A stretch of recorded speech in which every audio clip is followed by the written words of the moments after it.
clínica con todo el equipo. Una vez más, vamos a dar inicio a dos patologías de consulta muy frecuente para nosotros, que es síndrome de túnel del carpo y síndrome de manguito rotador. Guías, como siempre les he mencionado, adaptadas desde el año 2024, adaptadas con múltiples estudios y múltiples socializaciones con otras guías desde las sociedades ortopédicas y de cirugías, adaptadas a Rangel Rehabilitación. Bueno, entonces dando inicio, vamos a iniciar hablando de síndrome de túnel del carpo, entendiendo que tenemos más o menos, es de las patologías por compresión que tienen un porcentaje bastante importante en la consulta y presentan un 90% de todas las neuropatías por atrapamientos de miembros superiores. Este tipo de patología y atrapamiento genera un porcentaje importante en discapacidad, en donde se ve un impacto importante a nivel laboral, encontrando una prevalencia de un 3,8% en toda la población general laboralmente activa. Se estima más o menos que 1 de cada 5 personas presentan molestias en las manos relacionadas con neuropatía por atrapamiento del nervio mediano. También encontramos que la relación entre hombre y mujer en presentación de este tipo de sintomatología o de patología es de 7 con relación a 1 y la edad está en promedio entre los 40 y los 60 años, encontrando un pico de incidencia fuerte en este grupo etario y de predominio mujer. Adicionalmente, encontramos que entre un 50 y un 60% de la sintomatología es bilateral y adicionalmente presentan alteraciones con agudización de sintomatología de acuerdo a la dominancia derecha o izquierda. Y hay muchos riesgos que desencadenan este tipo de sintomatología y patología y casi siempre están relacionados con eh, labores repetitivas desencadenadas de una actividad laboral o actividades de flexoextensión repetida, fuerzas extremas que no están relacionadas con una cotidianidad normal de un quehacer normal. Adicionalmente, encontramos que eh, encontramos fundamentos metodológicos y para nuestra IPS un alcance institucional en donde encontramos un 93% en la calidad metodológica en cuanto al origen de la evidencia, el ámbito de aplicación y el equipo interdisciplinario a quienes fue dirigidas estas guías de práctica clínica. En origen de la evidencia, como les mencioné previamente, esta guía fue adoptada por varias directrices, entre las que tenemos el Instituto Guatemalteco de Seguridad Social del 2021 y la American Academy of Orthopedic Surgeons del 2024.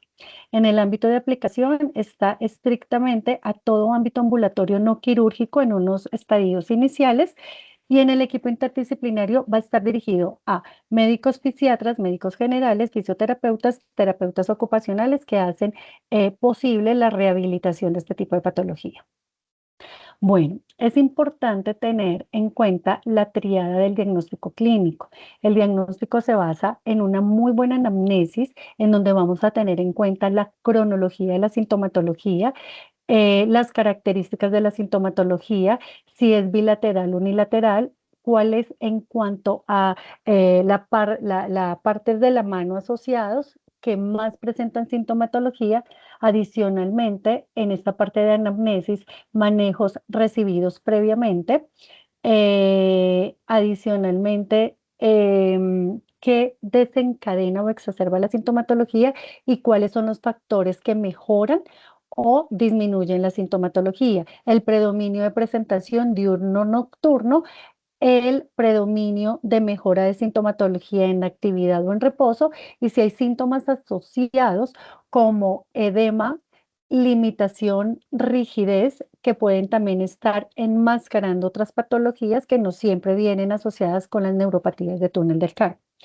Adicionalmente, haciendo una muy buena anamnesis, bueno, sin olvidar también el rol laboral del paciente, su desempeño, si es obviamente en cualquiera de los campos laborales que cuenta o con los que tenemos en Colombia, los tiempos de exposición, porque también podemos tener, por ejemplo, señoras de servicios generales que atienden solamente la cafetería, a diferencia de señoras de servicios generales que están teniendo una actividad laboral en centros comerciales, en colegios o en edificios en propiedad horizontal, en donde se tienen que hacer unos movimientos repetitivos y en una jornada laboral exacerbados que usualmente otras dentro de la misma labor, en otras asignaciones de labores no tan estrictas del sobreesfuerzo y sobreuso de miembros superiores. Bueno, ya teniendo en cuenta la anamnesis, hay que hacer un muy buen examen físico, una muy buena exploración física, evaluando todo, evaluando trofismo muscular, rangos de movilidad, fuerza, reflejos, patrones motores y si o no se están perdiendo esas destrezas de patrón muy sensible eh, y muy, no de agarres gruesos, sino finos, que también pueden verse asociados a pues al síndrome. Adicionalmente, no olvidar las pruebas diagnósticas que ya se mencionarán más adelante. Adicionalmente, tener un buen examen físico con las pruebas diagnósticas, con el cuadro clínico que se basa en fases iniciales, intermedias y avanzadas, en donde la sintomatología común es adormecimiento, hormigueo, parestesia o sensación de calambres, en donde estamos involucrando primer, segundo y mitad de tercer dedo, en donde en la fase inicial encontramos que la sintomatología es de predominio nocturno o al despertar. Ya cuando estamos en una fase intermedia encontramos que estas parestesias son diurnas, se desencadenan posturas mantenidas y que se irradian hacia el antebrazo o el codo, y en las fases avanzadas ya empezamos a perder la funcionalidad, los patrones, la fuerza, el agarre y se ve evidentemente debilidad muscular con hipotrofias musculares. Adicionalmente, en anamnesis, indagar, como les mencionaba previamente, sobre el inicio de la sintomatología, si o no está desencadenado con la actividad laboral, qué maniobras o qué conductas hacen que mejoren o alivien los síntomas y si o no tenemos comorbilidades asociadas que pueden también estar enmascarando un túnel del carpo y que puede ser la consecuencia de alguna otra patología. Recordar aquí que cuando ya tenemos un diagnóstico de túnel del carpo, dentro de los exámenes que debemos pedir, o batería de exámenes que debemos pedir para inicio de un proceso de calificación de origen de enfermedad, tenemos la glucosa para descartar o no proceso de diabetes, ácido úrico, factor reumatoideo, PCR para descartar procesos inflamatorios agudos, teniendo y tiroides también. Son 5 laboratorios fundamentales que nos piden desde ARL para iniciar los procesos básicos de calificación. Bueno, ya teniendo una buena anamnesis, un buen examen físico, vamos a hacer las maniobras que son, mejor dicho, exclusivas para esta patología y que no podemos dejar nosotros de diligenciar o de registrar en nuestras historias clínicas. El signo de Tinel, el signo de Fallen y el test de Durkheim. Entonces, teniendo en cuenta cada una, haciendo como una descripción, no olvidar que el Tinel es hacer la percusión directa sobre el nervio a nivel del túnel del carpo. Cuando es positivo, cuando se da un dolor o una sensación de choque, de corrientazo, porque esto genera, obviamente, la irritabilidad del nervio. La prueba de Fallen, entonces lo que hacemos es hacer un contacto palmar de bilateral a un ángulo de 60 grados y con un tiempo de 1 minuto. Aquí no podemos tener menos el tiempo de exposición porque podemos hacer diagnósticos erróneos y podemos tener falsos positivos o falsos negativos. ¿Cuándo es positiva la prueba? Cuando efectivamente genera un dolor, hormigueo o molestia con el tiempo de exposición a los 60 segundos. Y el test de Durkheim, entonces lo que hacemos es una presión directa en todo el túnel del carpo por mínimo 30 segundos. Cuando es positivo, cuando provocamos ese adormecimiento en toda la distribución, como mencionamos previamente, en el segmento del nervio mediano, primer, segundo y mitad de tercer dedo.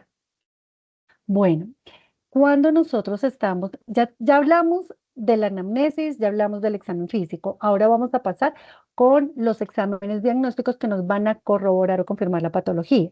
Entonces, ¿cuándo sí, cuándo no tenemos que hacer o es recomendado solicitar estudios diagnósticos? Cuando sí, cuando todo lo anterior es positivo y nosotros tenemos sintomatología típica que no es como muy clara, o cuando también queremos descartar que no tengamos una radiculopatía C5T1 y cuando queremos evaluar la severidad del túnel. Entonces ahí, indicación, síndrome de túnel del carpo. ¿Qué no tenemos indicado o que no está recomendado solicitar? O resonancias magnéticas o ecografías o radiografías, porque esto es para otro tipo de patologías que no nos van no nos van a hacer un diagnóstico real y objetivo del nervio mediano o de una neuropatía por atrapamiento. Ya hablando específicamente de los criterios de electromiografía y neuroconducción para confirmar túnel del carpo, dado los hallazgos previamente mencionados, entonces tenemos que tener en cuenta varios factores: la latencia, la amplitud y la velocidad de conducción. Para los nervios sensitivos, vamos a tener en cuenta que son latencias mayores a 3.5. Cuando esto ocurre, estamos hablando de un túnel del carpo de características leves o de compromiso leve, cuando solamente está comprometido el sensitivo con latencias mayores a 3.5. Pero cuando tenemos una técnica comparativa de cuarto dedo mayor a 0.4 milisegundos. Pero cuando ya nosotros estamos hablando de un túnel del carpo moderado, encontramos, aparte de que la latencia está aumentada del sensitivo, también vamos a encontrar latencias motoras aumentadas mayor a 4.34. Adicionalmente, las velocidades de conducción se pueden ver afectadas o no en moderado, pero sí en severo vamos a encontrar latencias aumentadas, amplitudes disminuidas en los motores y potenciales sensitivos ausentes con velocidades de conducciones. Vamos a dividirlas por edades. En menores de 55 años, por debajo de 41.3 y por encima de 55 años, por debajo de 37.3. ¿Esto qué hace? Que nos confirme objetivamente los hallazgos previamente eh, sospechosos, con una buena anamnesis y con un buen examen físico. Adicionalmente, tener en cuenta que hay técnicas, hay que hacer buenas mediciones para el estudio y hay que tener un ambiente con temperaturas mayor a 31 grados centígrados para evitar que todo esto se empiece a afectar, las latencias se empiecen a afectar y se empiecen a alterar. Tener en cuenta que este estudio va a identificar casi hasta el 90% de los casos leves y adicionalmente, como hallazgos incidentales, encontramos radiculopatía, como mencioné previamente, C5T1 o plexopatías como diagnósticos diferenciales. Entonces, como les mencionaba previamente, es una matriz de combinación de muchos factores, no solamente los hallazgos que encontramos en el estudio de electromiografía y neuroconducción, sino también los hallazgos clínicos, pero también entonces los reportes que encontramos, como los mencioné anteriormente, entre leve, moderado y severo. Bueno, tenemos un algoritmo diagnóstico institucional que tenemos desde Rangel Rehabilitación. Nos llega a nuestra consulta un paciente con sospecha de síndrome de túnel del carpo. Vamos a hacer el diagnóstico clínico. El diagnóstico clínico, como les mencioné previamente, con los síntomas que el paciente refiere en nuestra consulta: parestesias, adormecimiento, el predominio nocturno o matutino. Ahí lo vamos direccionando y lo vamos enfocando. Adicionalmente al examen físico, entonces vamos a encontrar nuestras pruebas positivas para TINEL, FALEN y DURCAN. Adicionalmente vamos a evaluar la sensibilidad, la fuerza, el agarre, trofismo muscular. Todo esto ya nos lleva a hacer un diagnóstico. Cuando confirmamos o tenemos la confirmación, pues ya empezamos a hacer todo nuestro tratamiento. Pero si algo de esto es sospechoso, pasamos, como les mencioné, a hacer la electromiografía y neuroconducción, en donde vamos a diferenciar el tipo o el grado de compromiso: leve, moderado y severo. Cuando ya nosotros tenemos la confirmación de síndrome de túnel del carpo, vamos a tener dos caminos: el tratamiento conservador, y ya cuando es un compromiso entre moderado a severo, ya es un manejo quirúrgico. Entonces, dentro del manejo conservador que tenemos, aquí tenemos síntomas leves a moderados. También podemos encontrar pacientes eh, que pueden llegar a tener un túnel y a veces nos llama la atención por estudios de electromiografía y neuroconducción.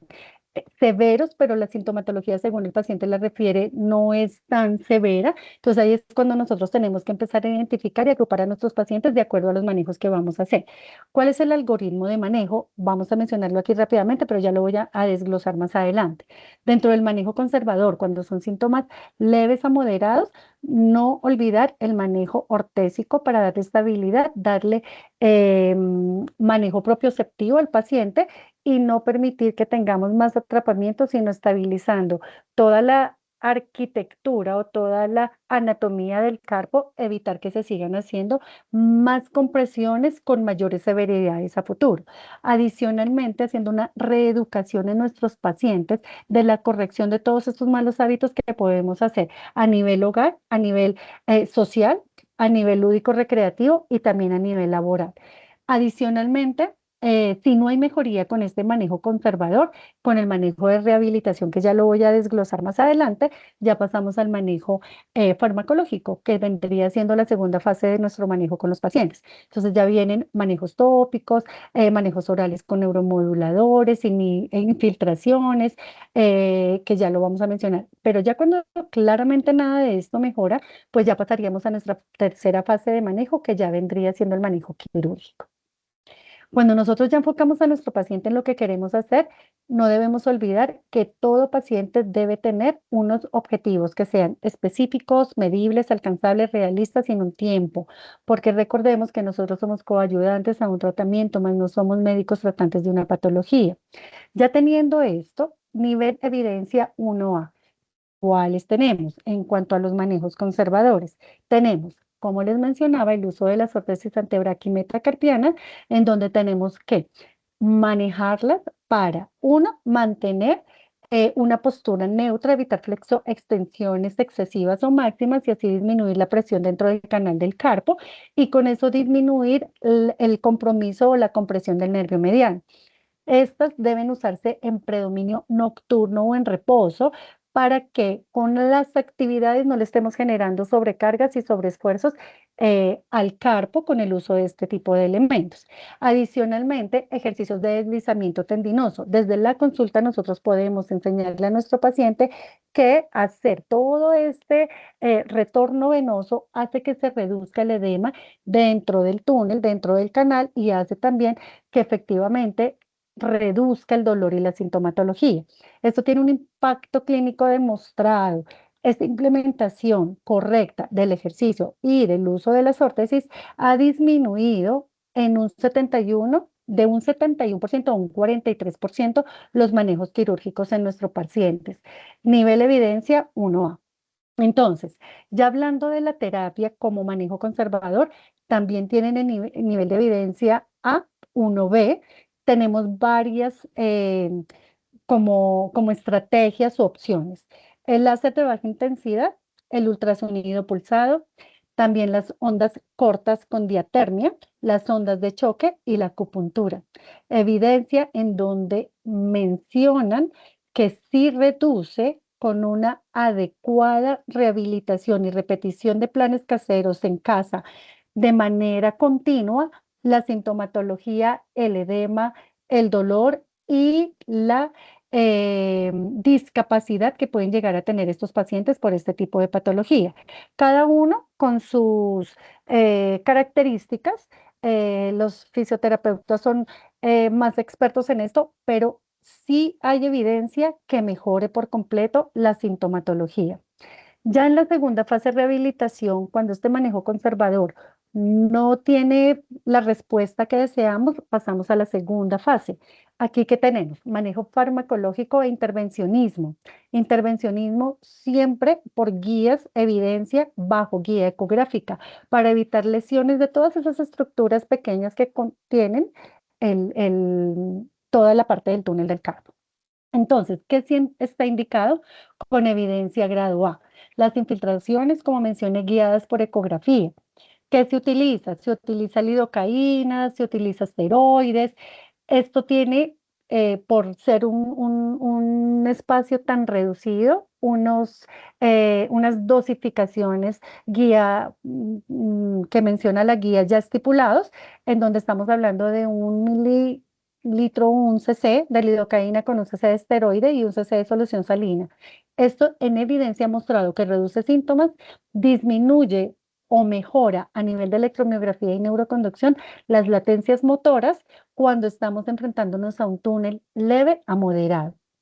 Posteriormente, tenemos también el apoyo de todos los manejos tópicos con lidocaína, prilocaína al 2,5%. Esto no es un manejo invasivo, pero sí por el uso de 4 semanas va a reducir el dolor. Y ya como en tercera instancia podemos tener neuromoduladores. La guía mencionaba que el que tiene mayor respuesta y efectividad es el gabapentin a dosis de 300 miligramos cada día, noche preferiblemente por su sintomatología secundaria, por 8 semanas. Efectiva. Muestra grado de evidencia A. Evitan efectos secundarios severos, reduce costos y podemos llegar hasta 90 miligramos, pero realmente el aumento en la dosificación no varía en la respuesta. Era lo que mencionaban en las guías. Que si no es recomendado, que mencionaban el plasma rico en plaquetas, no tiene una evidencia sólida, no ha demostrado que demuestre beneficios a largo plazo con relación a los tratamientos convencionales previamente mencionados. Y ya en la tercera fase de manejo, cuando ya claramente lo anterior no mostró sintomatología, no mostró mejoría en la sintomatología, pues ya es derivar a manejo quirúrgico. Y en este manejo quirúrgico, obviamente son los casos severos, de moderados a severos, en donde ya nosotros empecemos a observar en nuestro paciente pérdida de todo el patrón motor funcional en pinzas, tanto gruesas como finas, y en la función efectiva de la mano, en donde encontramos que por electromiografía y neuroconducción, hallazgos de un compromiso de moderado a severo y que todo lo previamente realizado haya sido fallido, entonces mandamos con cirugía de mano para manejo quirúrgico. Entonces, ¿qué se hace?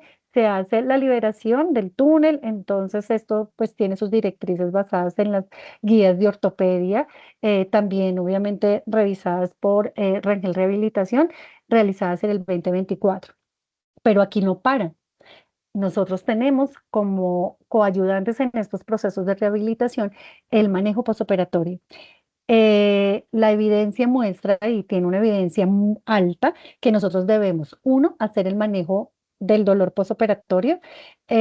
Aquí muestran los AINES, el acetaminofén como líderes en este proceso y ayuda. Y adicionalmente, la rehabilitación pronta también muestra una evidencia alta. Lo que no muestra evidencia y lo que realmente tiene una evidencia moderada, pero lo que no se recomienda hacer es no utilizar inmovilizaciones posoperatorias. El uso de cabestrillos, sórteres y férulas posoperatorias no está recomendado según las guías previamente revisadas, ya que retrasan la recuperación. Aquí el objetivo es recuperar lo más pronto posible movilidad, rangos de movilidad, fuerza, patrones. ¿Con qué? Con la rehabilitación temprana.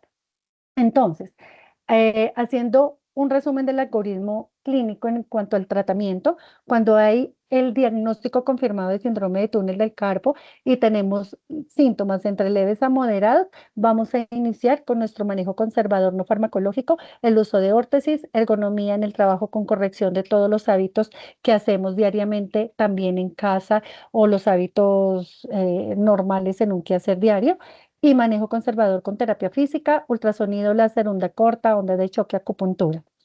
Cuando todo esto mejora, damos el alta, pero cuando esto no mejora, pasamos al tratamiento farmacológico, infiltraciones, lidocaína tópica o neuromoduladores. Cuando mejora, damos el alta, pero cuando no mejora, ya remitimos a manejo quirúrgico.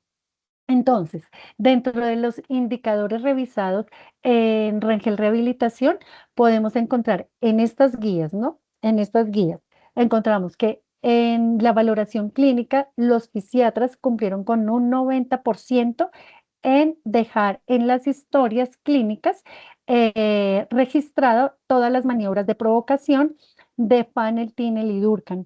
Y están diligenciadas y documentadas en las historias en un 90%, como les menciono. En un 85% fue con pertinencia de la solicitud de la electromiografía y neuroconducción con una justificación clara, concisa y según los criterios que se indican en esta guía, evitando así la solicitud de estudios innecesarios. En un 90% se registró el cumplimiento de los tratamientos conservadores siguiendo los protocolos institucionales y las guías de práctica clínica, con todo, con el uso de órtesis, con el manejo analgésico, con el manejo de rehabilitación. Y se encontró que en un 75% los pacientes recibieron infiltraciones guiadas por ecografía. Cabe aclarar que estas guías fueron realizadas y fueron avaladas por un grupo de fisiatras ampliamente conocedores del tema de nuestra institución de Rangel Rehabilitación y fueron hechas por un grupo altamente calificado de fisiatras de Rangel Rehabilitación. Bueno, esto es de túnel del carpo. ¿Tienen alguna duda?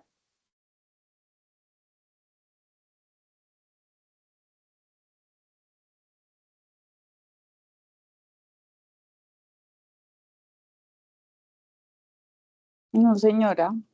Clarito, clarito. Doc, Yo la sí tengo doctora una. Judy Chivata levantó la mano. Hola, ¿Cómo vas? Buenas noches. hola Judith.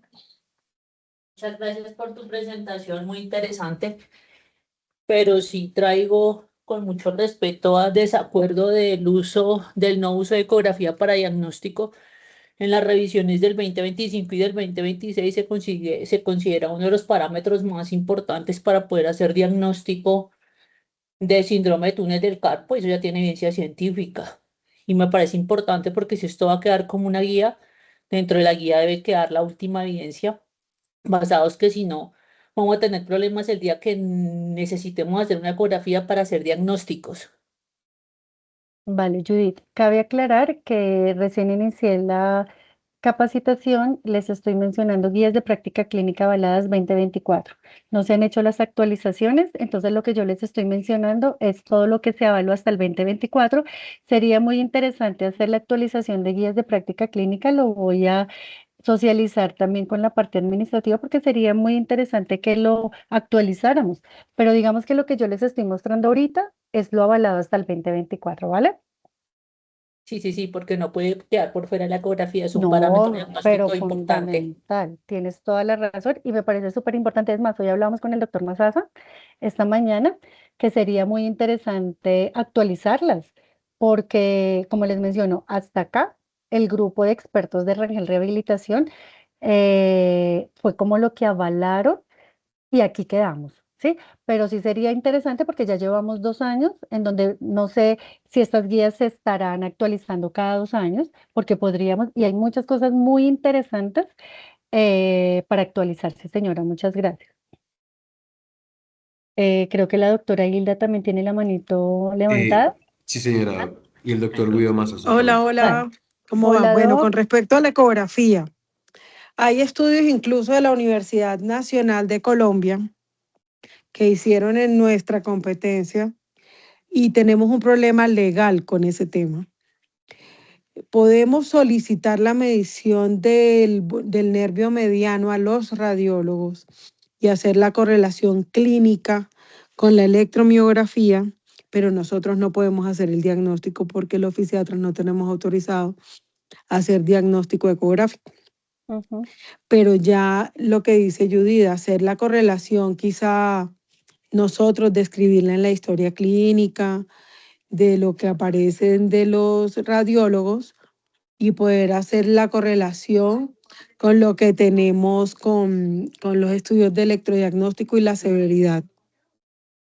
Chévere, Doc. Uy, sería súper interesante. Y lo que dice Judith, hacer la Sí, pero actualización, nosotros no nos podemos, o sea, no podemos hacer la comprometer. descripción Ujú. ecográfica y publicarla como una descripción diagnóstica ecográfica, porque por eso está demandado CIFEL. Entonces Ok. eso es importante. No, yo no me refiero a que nosotros la hagamos la ecografía porque nosotros, excepto que tú tengas el entrenamiento en Focus, lo puedes hacer. Si tienes el entrenamiento en Focus y el máster, lo puedes hacer. Si no, no lo puedes hacer, pero sí puedes pedir la ecografía pidiéndole al radiólogo que te mida el diámetro. Y si el Exacto, diámetro eso es te lo da que podemos hacer. el rango que está referido por Focus, entonces da para poder dar un diagnóstico de síndrome de túnel del carpo, así la electromiografía esté normal y las neuroconducciones estén normales. Y las Entonces es y los importante. síntomas, ¿no? La clínica Sí, claro, pero también nos da el punto. si le Ujú. pediste la eco es porque seguro el paciente Ok. ya tiene síntomas. Pero sí vale la importancia de uno. Solamente los fisiatras pueden hacer focus Ujú. si tienen el aval académico para hacerlo, Ok. porque tienen el respaldo académico para hacer focus. La mayoría no lo tenemos. Ujú. Y Y hacer la entonces, correlación clínica con la ajá, tendinitis de los pero flexores. De sí, y se acuerdo. puede hacer es lo que se puede justificar la ecografía, es el punto que no quiero que quede por fuera, que la ecografía es un medio diagnóstico para el túnel del carpo. Ujú. Y lo hace el Sí, y ya radiólogo, tiene las mediciones tal con cual, hay unos correlación diámetros. electromiográfica. Chévere. Doctor Masaza. Gracias, buenas noches. Primero hay que aclarar una cosa, ninguno de estos exámenes diagnostica síndrome del túnel del carpo. ¿Ok? El síndrome es un conjunto de signos y síntomas y los exámenes son unos paraclínicos que comprueban un estado anatómico y fisiológico. El estado anatómico, como por ejemplo con las radiculopatías, se puede Ujú. evidenciar en las imágenes. Lo mismo con el túnel del carpo. Pero, y el estado fisiológico, bueno, lo da la clínica del paciente y el estudio electrofisiológico. Para la calificación de origen, el único estudio avalado que se tiene en cuenta es el estudio electrofisiológico. Los estudios de imagen no sirven. ¿Ok? Sí, señor. Y hay que aclarar que en la guía el manejo es para el túnel del carpo, que no es de origen laboral. ¿Ok? Ujú. Sí, señor. Eso es nomás. Bien, gracias. ¿Alguien más tiene alguna observación? Sí, iba a decir otra cosa, se me olvidaba. Sí, señor. Tú mencionas en la guía patrones, ¿no? En el nervio periférico no hay alteración de patrones, alteración de la fuerza muscular. El patrón es de origen central, por lo Ujú. tanto no se complica el túnel del carpo con patrones, sino con medición de fuerza muscular, De acuerdo. ¿ok? Y ejecución de pinzas, obviamente. Ujú. Pero Sí, la señor. ejecución de pinzas en este caso va a depender de la fuerza muscular, no del patrón encefálico, pues, Ah, ¿ok? sí, sí, no es central, es distal, No es pero sí central. se pueden, ¿Mm? exacto, sí Entonces, se puede afectar en mencionar en cualquier la patrón. guía, Ujú. sí, pero mencionar en la guía la palabra patrón no es un correlato clínico. Uy, gol de Noruega. No tiene, no tiene un correlato fisiopatológico, ¿no? Sí, señor. El man es Bueno, multitarget. Ah, sí, eso sí, póngale la firma. Bueno, ¿cómo vamos? ¿Alguna otra observación? Mire, todo esto es súper importante, compañeros, porque sí sería unos muy buenos puntos para actualizar estas guías. Ustedes, cada uno de su experiencia, tienen muchísimo bagaje y sería muy interesante. Entonces, la invitación, no sé, doctora Hilda, ustedes, porque todas estas guías fueron con el doctor Mazata, la doctora Hilda, la doctora Sandra Zuleta, la doctora Claudia Herrera. Estas guías básicamente sería muy interesante que ustedes nos guíen y nos digan qué más hay que seguir haciendo al respecto. No sé si seguimos con el siguiente tema. Sí, mi doc, por favor, si Dale. quieres, ¿Sí? puedes dar inicio. Listo. Sí, señor. Muchas gracias. Bueno, muy bien. Entonces, vamos a pasar a hablar de síndrome de manguito rotador. Estas también son unas guías que fueron adaptadas por muchos estudios, también avaladas por fisiatras idóneos de alta experiencia en nuestra institución, quienes las generaron, las realizaron, las documentaron y están siendo vigentes en nuestro quehacer diario. basado en lo anterior, encontramos que más o menos el 10% de la población adulta ha experimentado sintomatología en hombro en toda su vida. Más o menos ocupa el top 3 y es la tercera causa más común de dolor músculo esquelético a nivel global, a nivel mundial, teniendo un 95% de casos de síndrome de manguito rotador tratados inicialmente con un desenlace exitoso en el primer nivel de atención. ¿Cuál es el objetivo clínico? Identificar con precisión qué porcentaje requiere intervencionismo adicional quirúrgico que lo lleve o que requiera esto porque lo ha llevado a una discapacidad funcional o a una limitación funcional y qué porcentaje ha logrado una mejoría de sintomatología sin llegar a tener un escalonamiento quirúrgico. Recordar los músculos que estabilizan el hombro. Digamos que como mencionaba el doctor Manzasa, claramente en estas guías no tenemos ningún enfoque laboral, pero sí es importante reconocer que es muy diferente cuando calificamos origen de enfermedad, un manguito rotador, a una bursitis, a una tendinitis del bíceps, porque se califican completamente diferentes y cada patología da un porcentaje de calificación completamente diferente, aun siendo todas patologías de hombro. Teniendo en cuenta entonces la estructura funcional o que compone el manguito rotador, encontramos el supraespinoso, el infraespinoso, el redondo menor y el subescapular, cada uno con su función específica. El supraespinoso es el principal abductor, el infraespinoso rotador externo, el redondo menor asiste a la rotación externa y el subescapular el rotador interno. ¿Cuáles son los mecanismos más frecuentes de lesión? Uno, pues obviamente que se altera la función, ¿cierto? Porque se afecta a cualquiera de estos músculos que son los que nos llevan a tener unos rangos funcionales de la articulación, cuando también desencadenamos por mecanismo traumático o lesiones repetitivas, ascenso de la cabeza humeral, esto generando un choque secundario contra el arco coracoacromial, generando muchas veces colisión subacromial, y esto es lo que realmente lleva a la limitación y a la discapacidad de hombro. Tiene nivel de evidencia 2. ¿Qué tenemos acá? Se clasifican las lesiones del hombro por causas intrínsecas y causas extrínsecas. Por causas intrínsecas encontramos degenerativas, la edad, hipovascularización o desgarros intrasustancias.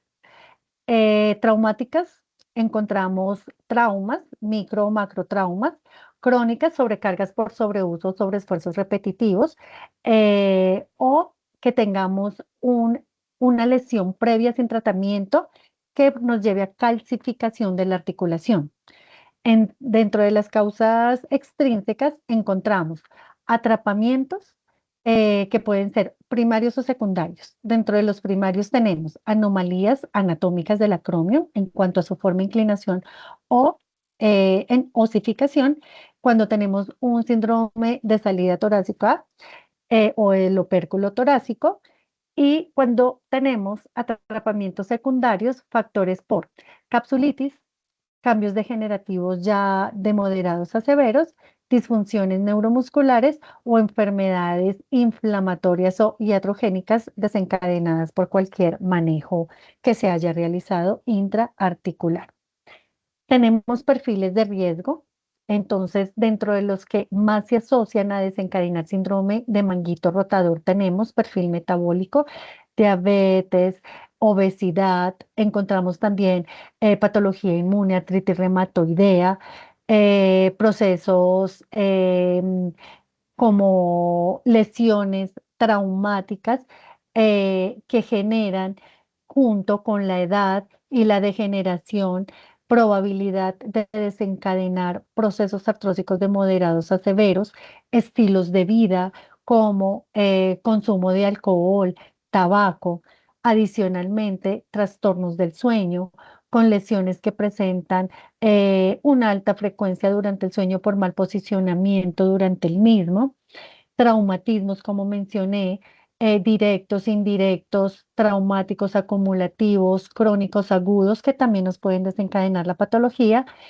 Y no olvidar siempre en nuestra anamnesis preguntar ocupacional qué hace el paciente. Uno, no solamente la labor, sino también actividad deportiva y adicionalmente actividades lúdico-recreativas. ¿Por qué?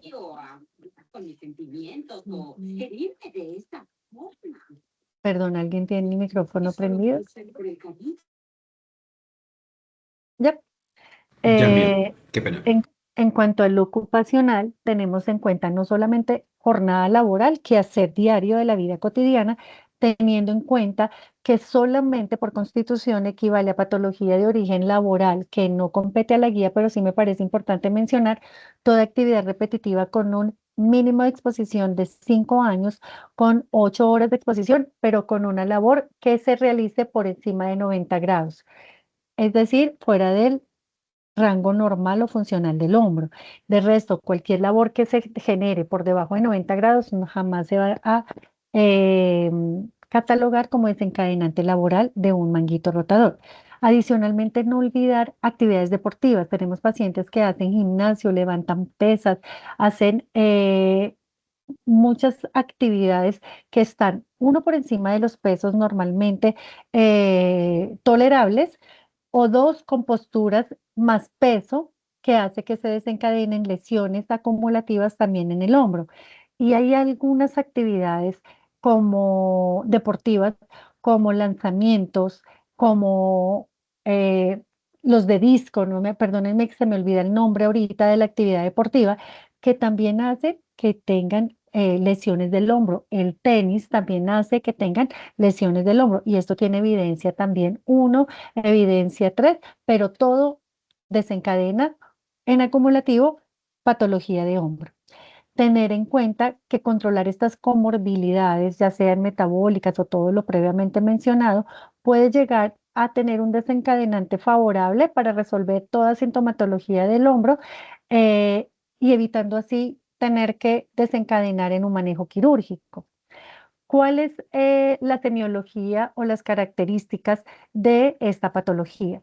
La localización y la irradiación del dolor. Es un dolor crónico que casi siempre se localiza en la región anterior o lateral del hombro, que usualmente se suele irradiar a la región cervical, que se va a acompañar casi siempre de un dolor de predominio nocturno, que va a estar acompañado también con limitación funcional en rangos de movilidad, que va a tener imposibilidad para elevar el hombro, para acicalamiento, llámese peinado, baño o vestido de tren superior. Y lo que uno usualmente tiende como a ver es que empieza a tener una descompensación escapulotorácica, una elevación del hombro y al examen físico limitación para el rango de movilidad, en especial la abducción. Adicionalmente, signos de alarma que tenemos que tener presentes es esas posturas antiálgicas, esos hombros en rotación interna y aducción, esa mano que se apoya sobre tórax o abdomen y que el paciente claramente muestra alteración o muestra dolor ante cualquier movilidad realizada. Cuando tenemos este tipo de patología tenemos que hacer filtros. ¿Para qué? Uno, para descartar simuladores, porque desafortunadamente también tenemos un gran porcentaje de pacientes laboralmente activos simuladores. Y dos, otro tipo de patologías que a veces se nos pasa o se nos escapan. Entonces, ¿qué tenemos que tener como, como en alarma todo el tiempo? Cuando es músculo esquelético, no origen central, sino periférico, encontramos con frecuencia lesión acromioclavicular, las tendinitis bicipitales, como les mencioné previamente, las inestabilidades, luxaciones o subluxaciones del hombro o las capsulitis adhesivas, en conjunto con las artritis glenohumerales o la artritis o las artrosis moderadas a severas a nivel de la articulación.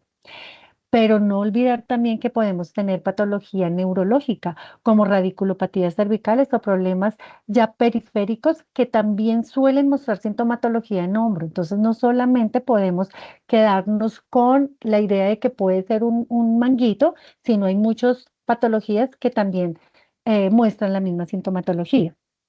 Pero hay otra cosa muy importante que a veces nosotros no tenemos en cuenta y son todos los riesgos vitales que pueden desencadenar un simple dolor del hombro, como cuáles, anginas de pecho o infarto de miocardio, atípicos completamente, pero también pueden ser una alerta para patología coronaria. Entonces, no solamente quedarnos con la idea que el hombro es una articulación, que es un grupo muscular, un grupo tendinoso, que es manguito rotador, no, se pueden desencadenar muchas patologías en donde el desencadenante es un dolor de hombro. Adicionalmente, ya enfocándonos en manguito rotador, no dejar a un lado la goniometría y el examen y la exploración de los rangos de movilidad que nos llevan a evidenciar si efectivamente o no hay alteración.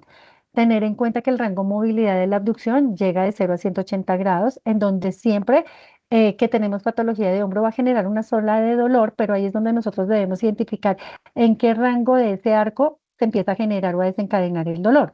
Entonces, más o menos cuando este dolor empieza a tener a partir de los 60 grados un desencadenante, ya sabemos que va por ahí, por la alteración del manguito rotador.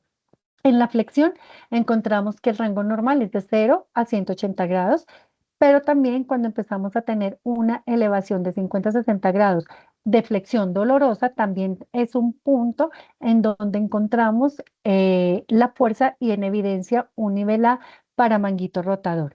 Y siempre en cualquier rango de movilidad buscar desde qué grado empieza a desencadenarse la sintomatología y hasta qué grado nos llegue a tolerar la sintomatología. No aplica para estas guías, pero nosotros lo manejamos mucho en las juntas laborales con el doctor Mazata. Podemos llegar a, cuando evaluamos los rangos de movilidad, llegamos desde inicio hasta tanto, el tope hasta tanto, porque ahí es donde nos lleva a nosotros a mirar el restante de funcionalidad que nos lleva a limitación funcional. En extensión encontramos que el rango normal es de 0 a 60 grados, en donde también en lesiones agudas vemos una limitación importante, más o menos a partir de los 40 grados empezamos a ver la limitación y en las rotaciones externas y externas encontramos que el rango de movilidad interna de 0 a 80, externa de 0 a 40, pero siempre alejando del eje axial y vamos a encontrar la limitación funcional con una progresión en el choque y una limitación en el rango. Entonces digamos que esto también nos va a dar más fuerza y no olvidar que todo debe quedar registrado en la historia clínica porque son los parámetros que nos justifican para pasar al siguiente tope que va a ser pues el manejo. Teniendo en cuenta obviamente todas las maniobras especiales, recordar que cada músculo tiene su maniobra. Yo tenemos Herbert, tenemos Jocum. Bueno, hay infinidades de maniobras. Cada uno adapta a la que mejor tenga para, la que mejor le guste, porque infinidades hay para evaluar hombro. Dentro de lo que tenemos, lo que sí hay que tener claro es el músculo que vamos a evaluar, cuál es el rango de movilidad, cuál es la mejor maniobra y recordar que estas maniobras manejan una sensibilidad más o menos del 44% con una especificidad del 90%. En el caso de Job, en el caso para mirar el pinzamiento, tenemos la prueba de Hawkins-Kennedy, en donde nos muestra por guía una sensibilidad del 72% y una especificidad del 66%. Para evaluar el subescapular, maniobra Herbert, encontramos para el subescapular una sensibilidad del 62% y una especificidad del 100%. Para el infraespinoso, también podemos hacerlo con Jocum, sensibilidad del 42, especificidad del 90, y todo el arco doloroso, NIR, en donde encontramos este choque subacromial en grados de 60 a 120, sería como el rango límite de normalidad, pero cuando empezamos a encontrar este choque en menor de 60 grados, ya tenemos que esta maniobra es positiva con una sensibilidad del 77% y una especificidad del 79%. Como les menciono, infinidades de maniobras, cada uno adapte la que mejor, con la que ustedes mejor se sientan, pero no olvidar evaluarlas y dejarlas registradas en la historia clínica. Adicionalmente vamos a encontrar aparte pues de una muy buena anamnesis, de identificar el desencadenante, de identificar los factores sociolaborales y sociodemográficos que desencadenan la patología, encontrar un buen examen físico con las maniobras y con los rangos de movilidad, pasamos a la evaluación según las imágenes por pertinencia que se evidenciaron en esa guía. Entonces, nivel 1, encontramos la radiografía simple.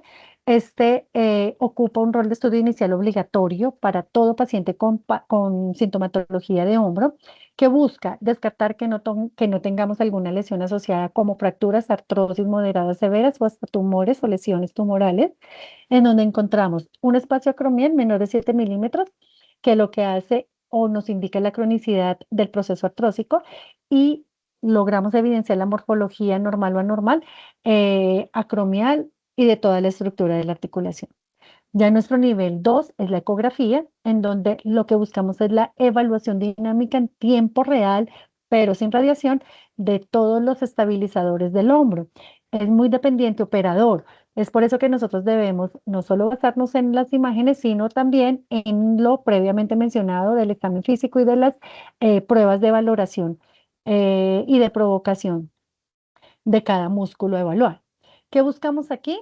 Uno, si hay lesión, integridad, o si hay lesión parciales o completas de los estabilizadores del hombro, especialmente las zonas del tendón del supraespinoso. Tiene una alta sensibilidad para este tipo de lesión, sin descartar que los otros músculos también tienen una efectividad en la evaluación de la ecografía.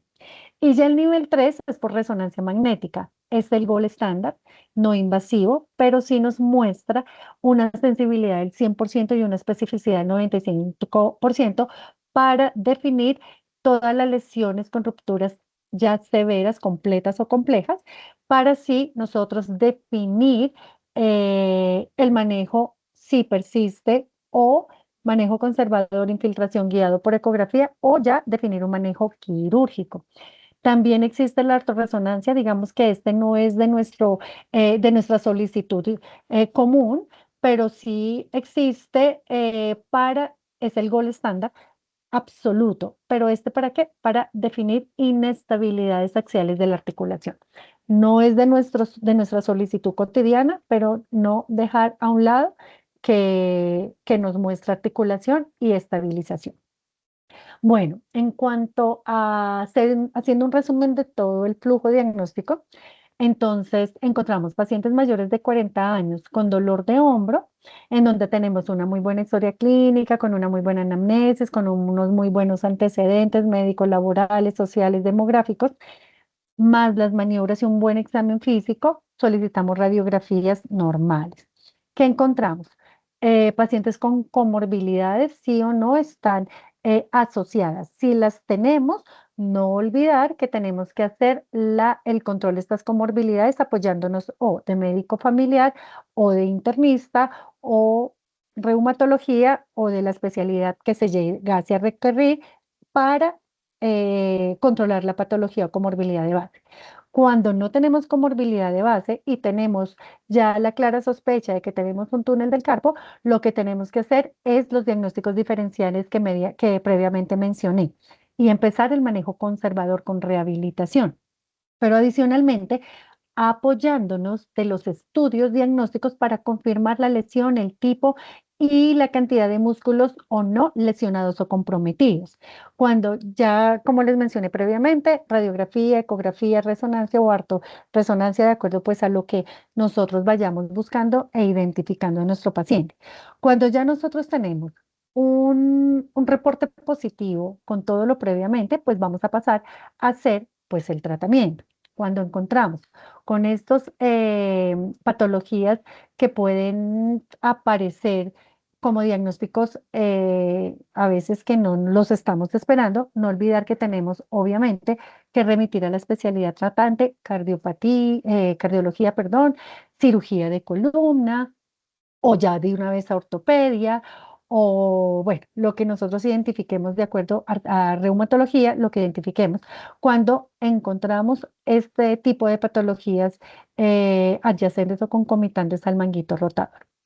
Entonces, como todo, no olvidar que siempre tenemos que tener objetivos en rehabilitación medibles, realistas, alcanzables, somos coayudantes a tratamiento, más no somos tratantes y en un tiempo específico. Siempre que tenemos esto claro, pues ya vamos a empezar a intervenir. Entonces, tenemos igual como todo 3 fases de manejos. Entonces, en la primera fase, entonces lo que empezamos es con nuestro manejo farmacológico. En las guías mencionaban diclofenaco, naproxeno por periodos cortos.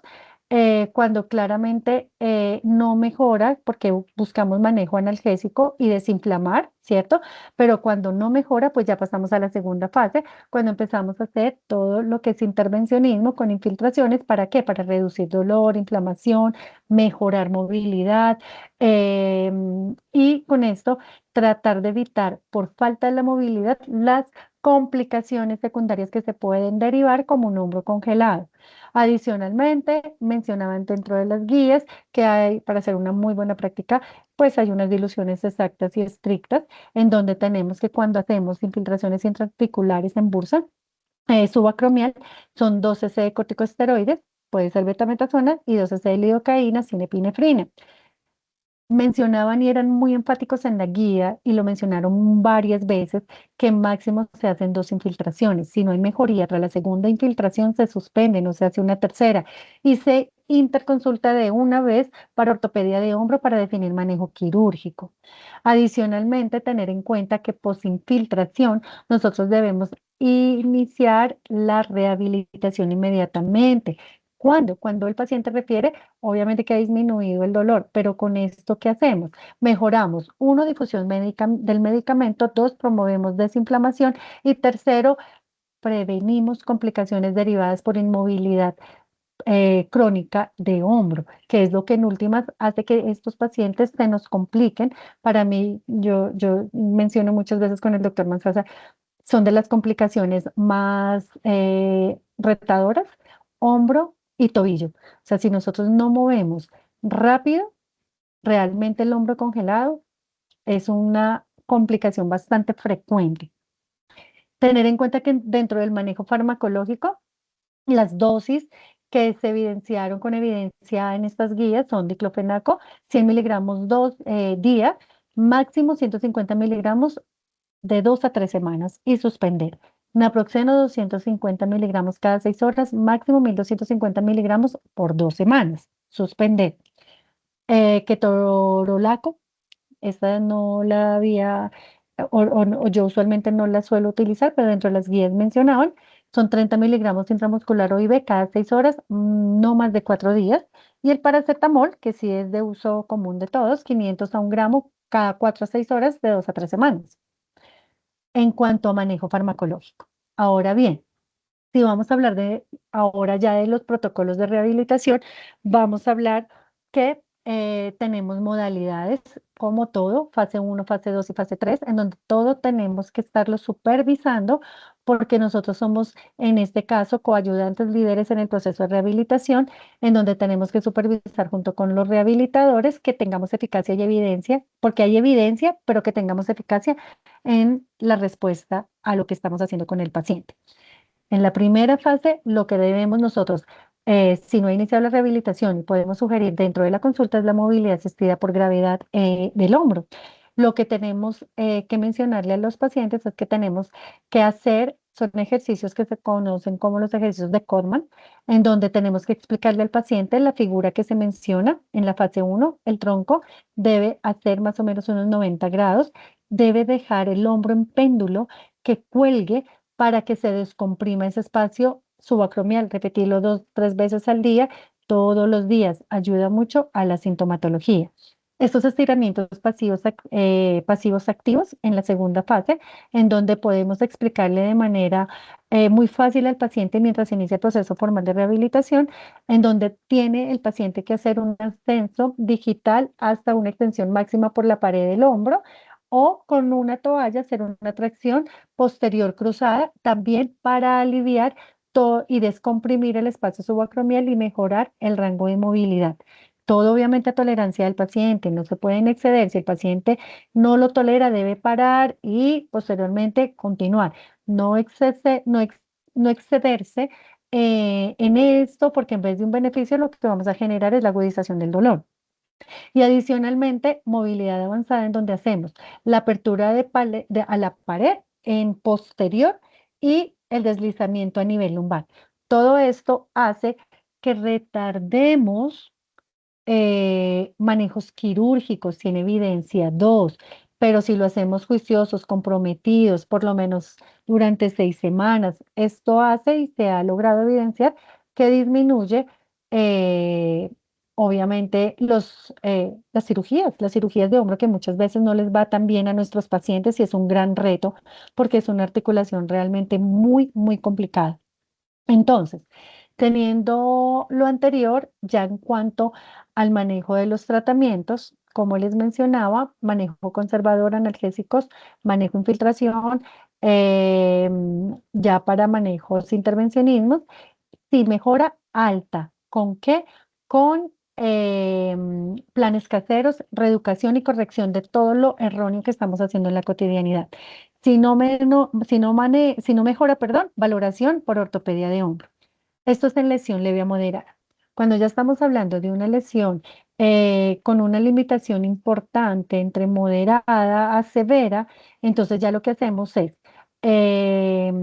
opciones quirúrgicas, pero pues esto ya lo define obviamente el ortopedista de hombro, dentro de las que tenemos bursectomía, acromioplastia o reparación como tal del manguito con las anclas, pero pues eso ya es obviamente indicación plenamente quirúrgica con ortopedia.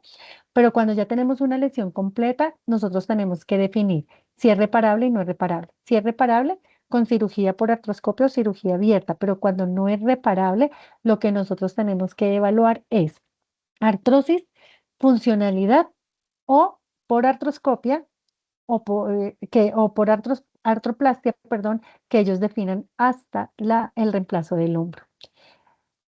Como punto final de todo lo que les he hablado es que la rehabilitación inmediata al procedimiento quirúrgico, como todo, evita las secuelas graves de los hombros. Es por eso que nosotros tenemos que estar siempre vigilando y reeducando la movilización, como les mencionaba, sin excederse al límite que le empeore el síntoma, pero no puede dejar el hombro quieto, no puede dejar la articulación quieta porque las complicaciones derivadas al inmovilismo prolongado son peores. Entonces, siempre promover la movilidad. ¿Cuáles son los determinantes de la recuperación de nuestros pacientes? Es decir, que tengamos un éxito en lo instaurado previamente. Uno, la edad del paciente. Dos, el tamaño de la lesión, el compromiso de la lesión. Tres, el tiempo de evolución con el que el paciente lleve la sintomatología, el grado de las retracciones asociadas y la calidad del tejido que llegase a requerir, obviamente, cirugía que haya tenido éxito quirúrgico. Todo esto acompañado de la rehabilitación temprana porque tiene nivel de evidencia 3 con alta efectividad en lesiones desde mínimas, moderadas o severas. Tenemos que tener alerta de todas las secuelas con las que pueden quedar nuestros pacientes. ¿Cuáles son las más frecuentes posquirúrgicas? Las capsulitis adhesivas. Esto genera un dolor crónico residual.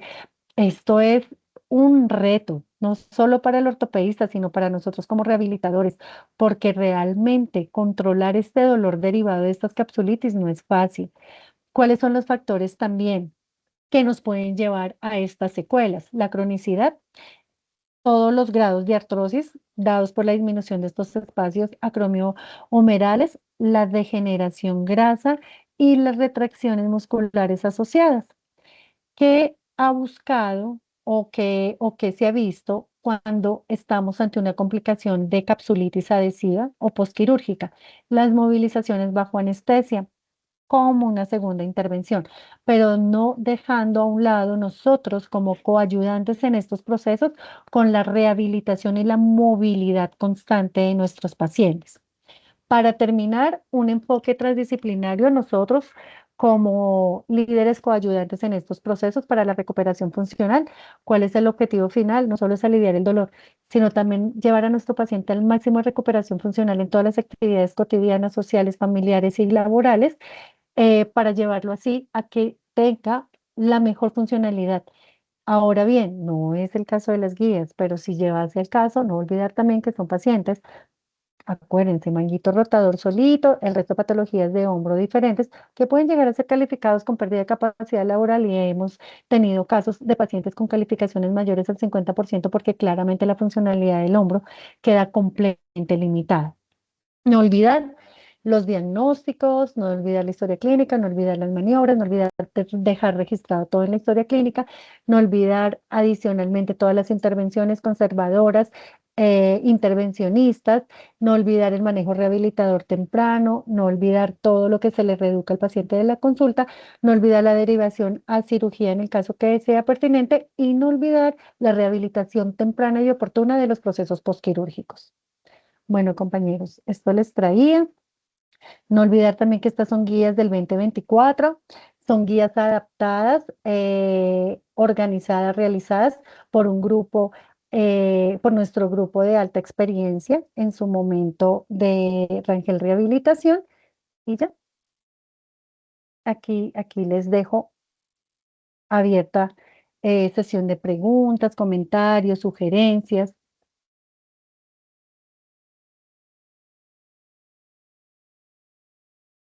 Lo que dice Laura, no sé si alguien tiene alguna pregunta. De igual manera también ya envié el pretest y posttest al grupo para que por favor me ayuden con el diligenciamiento. Muchas gracias.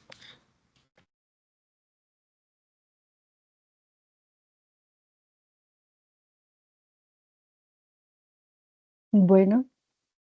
Mis queridos compañeros, agradecerles una vez más por aceptar estos espacios académicos, por aceptar estos espacios de socialización, de experiencia, dejar abierta la posibilidad de hacer la actualización de estas guías. Como les mencioné previamente, son guías del 2024. Agradecerles a todos por estos espacios realmente, al área administrativa del doctor Gabriel, a Camilo por la disposición y el apoyo que siempre pues, nos han brindado a la parte médica para que tengamos claros los manejos desde Rangel Rehabilitación. No siendo más, yo creo que nos podemos despedir, ¿cierto? Sí, mi doc, muchísimas gracias nuevamente por estos Una espacios feliz que nos noche. brindas. No, con mucho Gracias, buena cariño noche. y a todos, pues para servirnos siempre y para estar todos pendientes el uno del otro para cualquier duda que tengamos, ¿vale? De un amigo, muchísimas gracias. A ustedes, muchas gracias. Una feliz noche.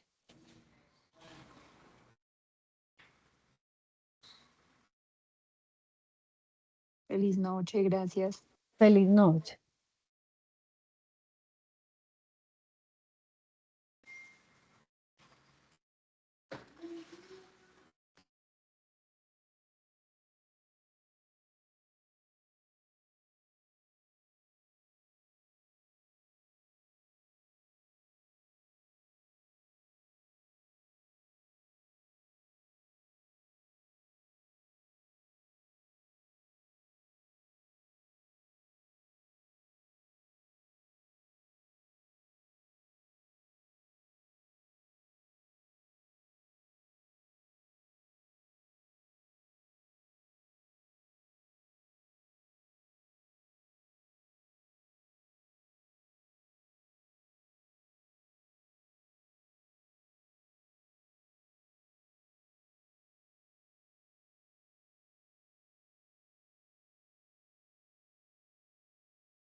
Muchas gracias a todos los que nos pudieron acompañar el día de hoy. Recordarles nuevamente colaborar, por favor, con el tema del pretest y posttest y nos vemos en una próxima ocasión. Feliz noche. Gracias, Camilo. Hasta mañana. Gracias, doctora, por la charla. Con mucho Muy buena. gusto, Doc. Una feliz noche, me encanta. Bueno, que descanses. Bendiciones, descanse. Que Dios los bendiga. Bueno. Igual, Doc. Bendición.